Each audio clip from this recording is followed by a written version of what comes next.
Once upon a time, in a small town nestled between rolling hills and sparkling rivers, there lived a little engine named Ellie.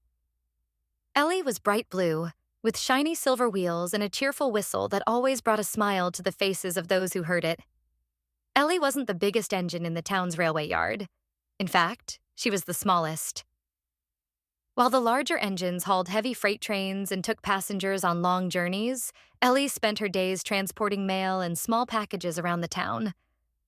Though her job was important, Ellie dreamt of doing something greater. One sunny morning, as Ellie was chugging along her usual route, she overheard a conversation between the railway yard manager and a group of worried townspeople. The town's main bridge, which connected them to the rest of the world, had been damaged in a storm. The only way to get essential supplies to the town was by rail, and the larger engines were too heavy to cross the temporary wooden bridge that had been built.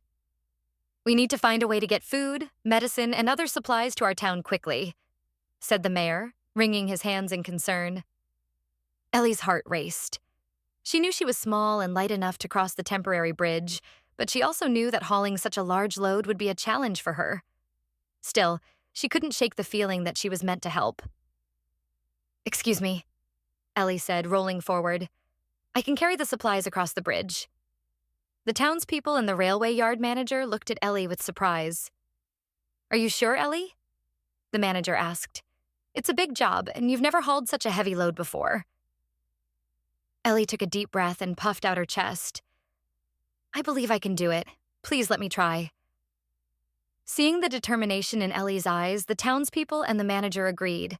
They loaded Ellie up with crates of food, boxes of medicine, and bags of other essential supplies. The little engine was packed to the brim, but she was ready to prove herself. As Ellie approached the temporary bridge, she felt a flutter of nervousness in her boiler. The wooden planks creaked and groaned under her wheels, but she kept moving forward, chanting to herself, "I think I can. I think I can. I think I can." The bridge swayed gently, and Ellie's wheels slipped a few times, but she kept her focus and pushed on. With each inch she gained, her confidence grew stronger. "I know I can. I know I can. I know I can," she whispered. Finally, after what felt like an eternity, Ellie reached the other side of the bridge. The townspeople cheered and waved, their faces filled with relief and gratitude. Ellie had done it. She had brought the supplies to the town when they needed them the most. As she unloaded the crates and boxes, the railway yard manager patted her on the back. "You did it, Ellie. You saved the day." Ellie beamed with pride. She had believed in herself, even when the task seemed impossible. From that day forward, Ellie was known as the little engine that believed.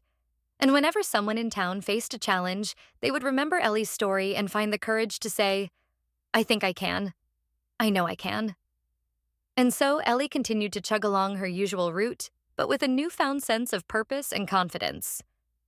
She knew that no matter how small she was, she could make a big difference by believing in herself and never giving up.